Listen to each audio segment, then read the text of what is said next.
how much the utilities industry and the grid is changing, we tend to talk about the technology behind it. The other big shifts is attention that the public is giving to them in a way that they haven't before. Spending has to be extremely high right now. It's an unprecedented time. We need to upgrade the grid quickly. We need to link up all these data centers and new sources of generation. So it is a time to be spending quite a bit. That utilities are spending more, profits are up, bills are rising. All of these things are verifiably happening that we can see in the statistics. In 2026, the CapEx across 15 major utilities is forecast to increase 30% year over year because, as we know, demand is growing and infrastructure is also aging. When they're facing pushback about the money that they're spending and the money even that they're making, how do they respond to something like that? Sometimes there are concessions that can and should be made to make sure that the community around you stays understanding and trusting. It's not anything that is breaking news, it's just taking the time to do that.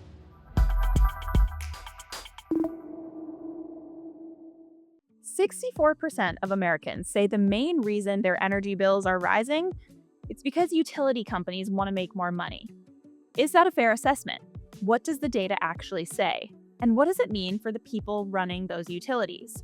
Welcome back to Power Perspectives. I'm Kinsey Grant Baker, and today we are about to find out. We're doing it with the dream team. We've got two of the Energy Central team members here on the podcast today. Matt Chester, our community manager, and Molly Glick, Energy Central newsletter editor. Matt, Molly, welcome back to the hot seat. How are we today? I'm Thank good. you. It's great to be back. Haven't been on here in a long time. Yeah, it's always exciting to get the crew back together.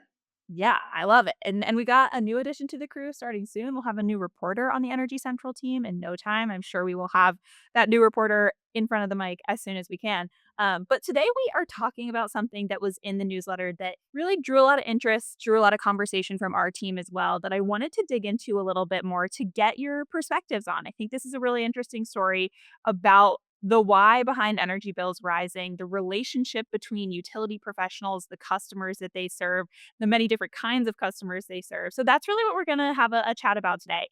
It really all starts with a Pew survey that was covered in the newsletter pretty recently, Molly.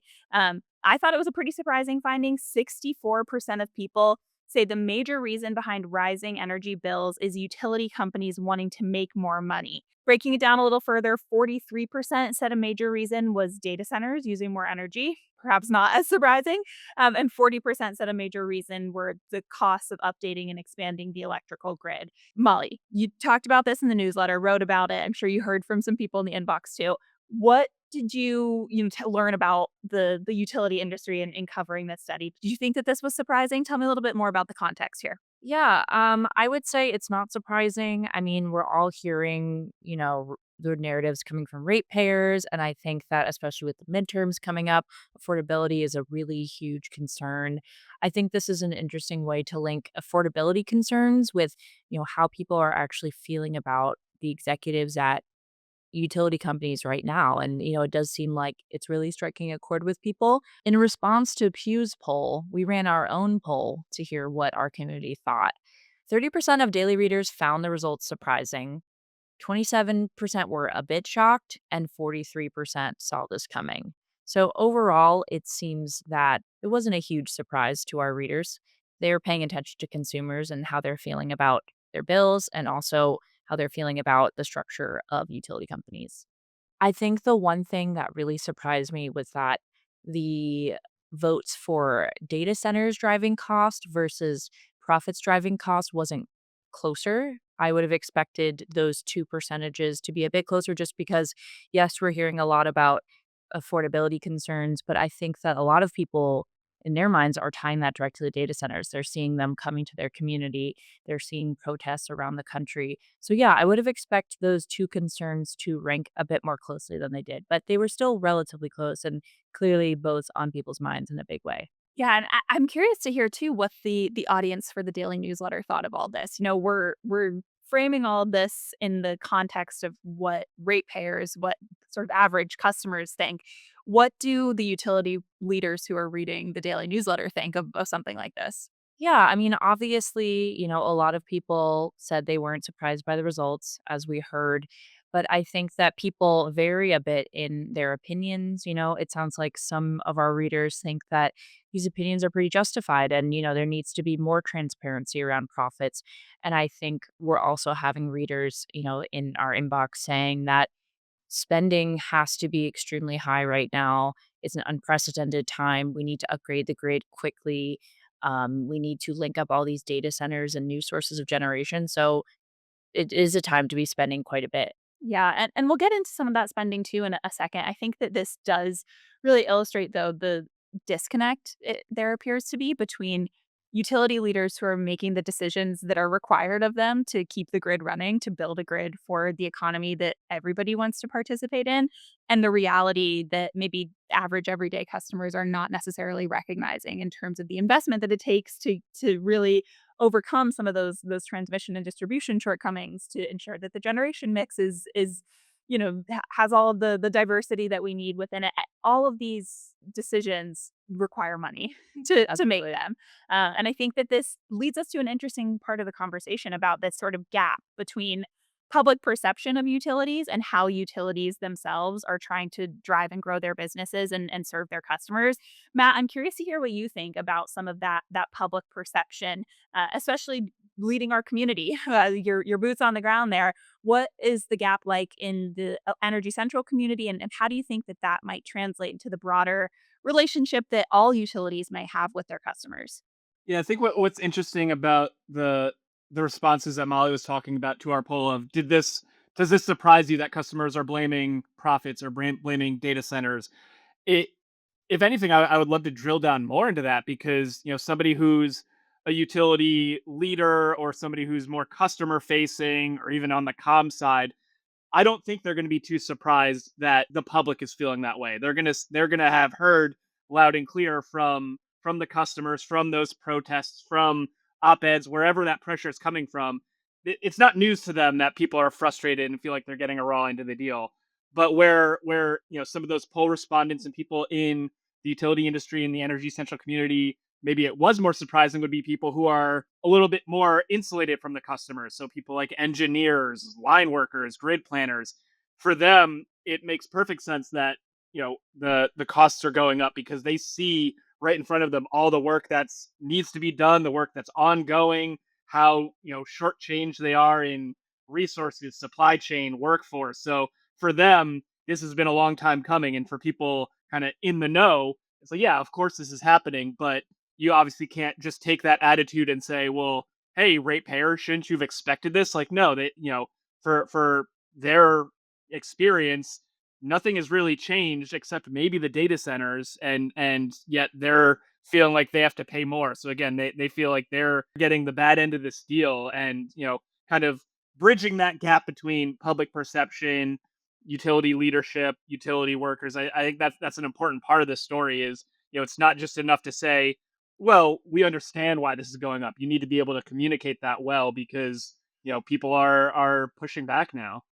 Yeah, and I think that this brings up the reality of this conversation, which is that utilities are spending more, profits are up, bills are rising. All of these things are verifiably happening that we can see in the statistics. I would love to talk about some of the why behind that because I think that really understanding that part of the story helps utility leaders to in turn tell a better story to their customers and to communicate the needs and the responsibilities that they're taking into account to those customers.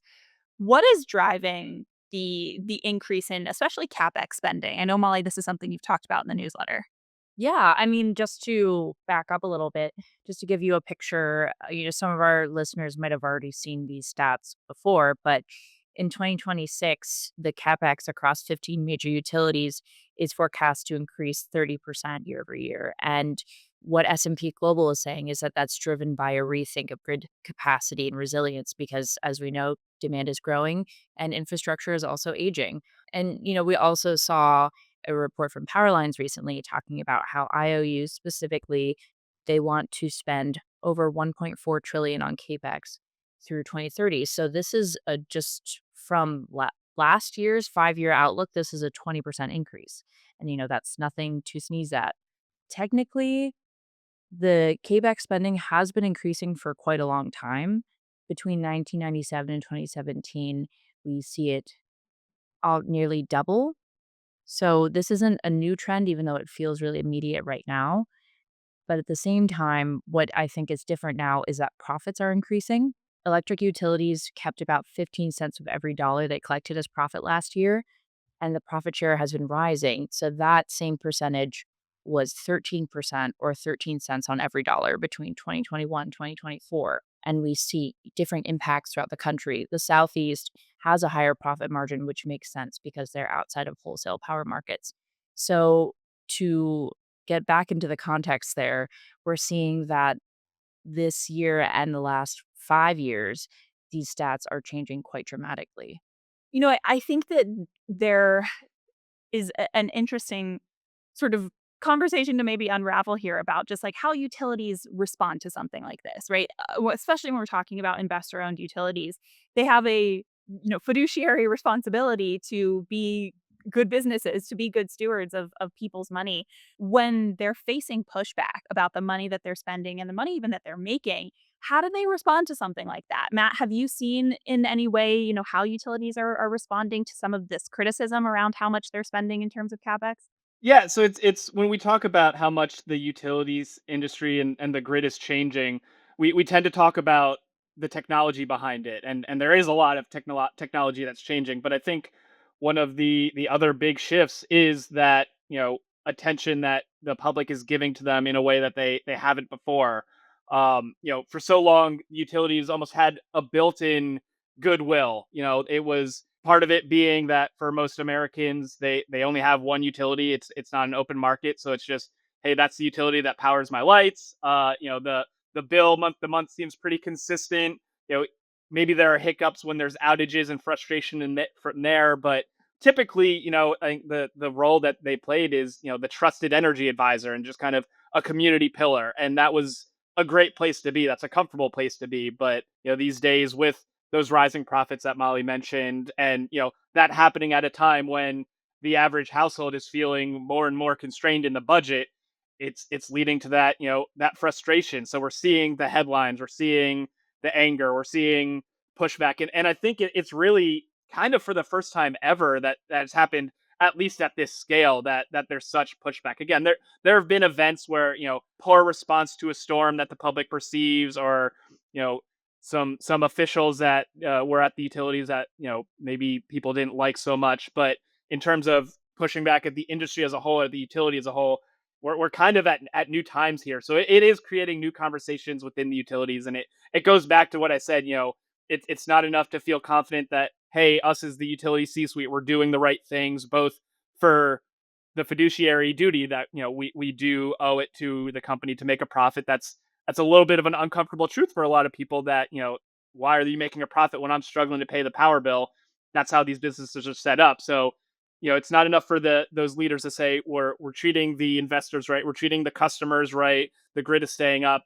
It's also, how are we going to communicate that? How are we going to maintain, build, in some cases rebuild trust? Because even though customers don't necessarily have the ability to pack up and go to a different utility that they may think is doing things better, you still need that public trust, you still need that community buy-in. And so I think there's leaders are having a lot more candid conversations about this than I think really ever before. I'm curious what you think good communication looks like in a case like this. I mean, or bad, right? What would maybe be some examples to point to in terms of what communication can and should, or cannot and should not look like when you're trying to win that public trust back if it might have already been lost? I mean, it comes down to, I think, the simple principles of transparency. We don't want to see that black box. We want to understand, well, where are these funds going? Where is the investment going? Part of that comes into community engagement, and having those open town hall meetings that sometimes we're used to seeing when they get hostile. But I think those are important moments to be present, be personable, and explain and answer questions. And a lot of times that also involves you know making sure you're hearing out the community, and not steamrolling them because you think you know better, or maybe you do know better, and you're like, well, this is necessary for the grid. Sometimes there are concessions that can and should be made to make sure that the community around you stays that bought in community, stays understanding and trusting. It's doing a lot of the, kind of the on the ground hard work, but it's not anything that, is breaking new barriers. It's just taking the time to do that, taking the investment to do that, and making sure that you're present in those conversations rather than just being in a tower somewhere where people are writing to the newspapers that they're upset with you've got to have more direct communication. Yeah, that makes a lot of sense. I think there's a story in Georgia that illustrates maybe some of the pitfalls of poor communication. Molly, do you wanna break that one down? Yeah, so the construction work in progress incentive has been getting a lot of attention recently. We're seeing headlines in mainstream media talking about this is the hidden line item on your bill, and it's growing a lot of frustration. And that's a clear example of something that needs to be communicated better. So in Georgia specifically, the incentive cost households around 1,000 each since 2009 because of the long delayed vocal reactors, which ended up costing over twice the original estimate. And we saw the political fallback. Last November, Georgia voters unseated two Republican PSD commissioners because of these cost overruns. So that was something that could have been communicated pretty clearly and maybe avoided that whole political fallout. Yeah, it's a really interesting story. I think it also, illustrates the perhaps, like, reframed reality that people are paying attention, people are looking at their bills, they are thinking about, how the decisions at utilities and at regulators and including, regulators too, and this idea that, like, it all impacts us, right? I think that we have seen that time and time again, and especially it has come to light a lot more with data centers just taking up more and more oxygen. When you're talking to your family members who maybe are not in the utility industry, I think increasingly this is one of the big areas or topics of conversation that tend to crop up. In that Pew survey that we were talking about at the beginning of the conversation today, 43% of the public blame data centers for rising energy bills.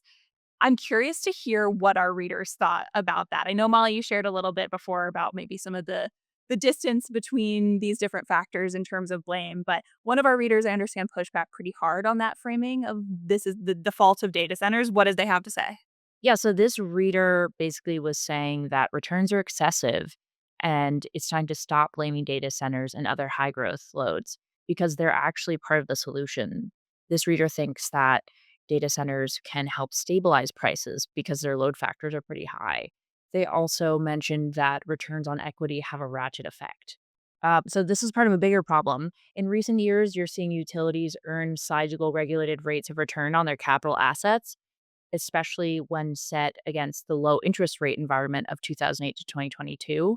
That's coming from an academic paper published this summer. So, when the cost of capital falls in the broader economy, the rates of returns don't fall as quickly because it's easier for states to bring up returns on equity rather than bring them down. It's the broader issue in energy of rising like a rocket and falling like a feather. So, we're seeing the returns on equity increase. And at the same time, they encourage utilities to spend more on capital. So, it's this cycle where they're going to buy more assets because of the higher return on equity, even if they're not necessarily needed. And that cycle has been getting a lot of criticism from consumers more recently. Yeah, it all ties back into what we started this conversation with too, which is just the amount that utilities are spending. It is significant. It is nothing, as you mentioned. I think you said nothing to sneeze at, which I love.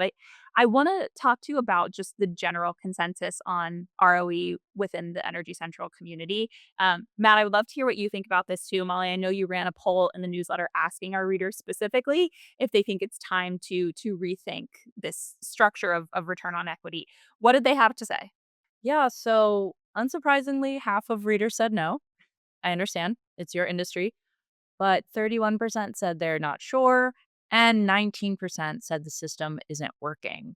One reader talked about how utilities have 40-year life cycles, and it's not easy to bring renewable energy onto the grid, but that is a huge challenge right now and one that most utilities are leaning toward. So they're also dealing with electrification, new manufacturing, and data centers. So it seems like this reader and a lot of our readers think that it's not the time to bring returns on equity down. But we did have another reader talk about how the days of a guaranteed rate of return are outdated and should be changed. when we had the deregulation in the 90s. This reader thinks it was more about power producers giving energy on a least cost basis, but that doesn't seem to be the case now. To be fair, utility ROEs are still low by historical standards, but as I was saying before, it's possible that there's a tilt toward CAPEX instead of cheaper OpEx solutions. So there's this spending cycle that utilities are getting caught in. Yeah, so higher returns incentivize utilities to own more capital. 1 percentage point rise in return on equity increases capital assets by 3 to 4%.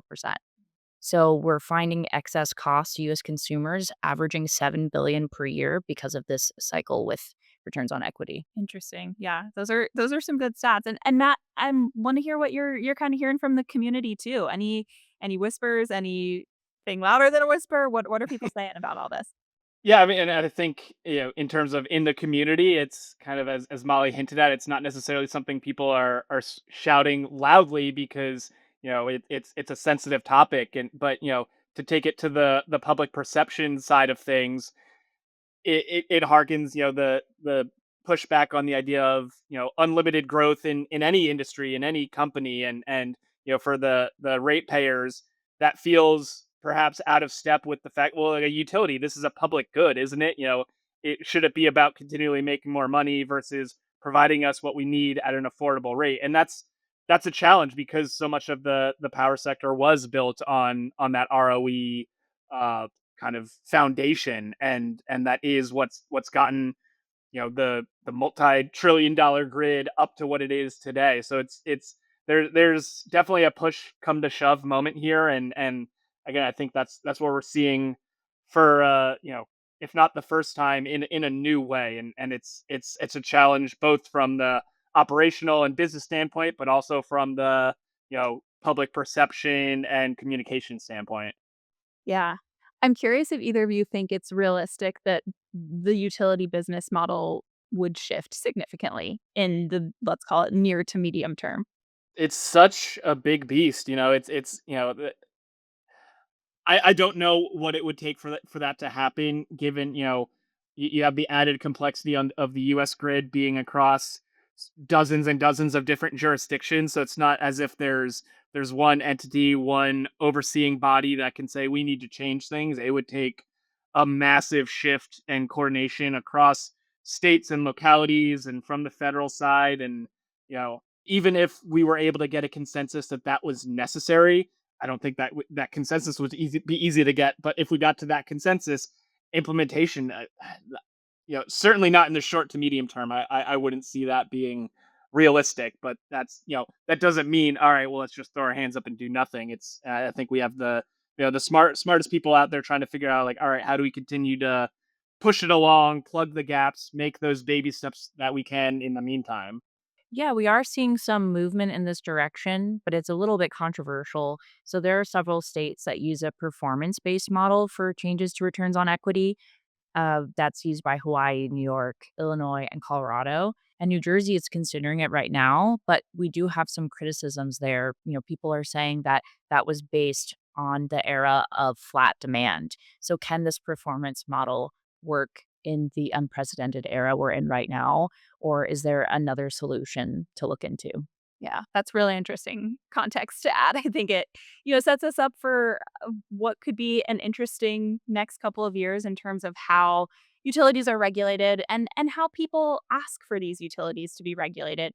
When we're thinking about the long arc of the utility industry's history, I think you're right, Matt, that in the near and medium term, it seems unlikely that we would see any sort of sweeping change happen.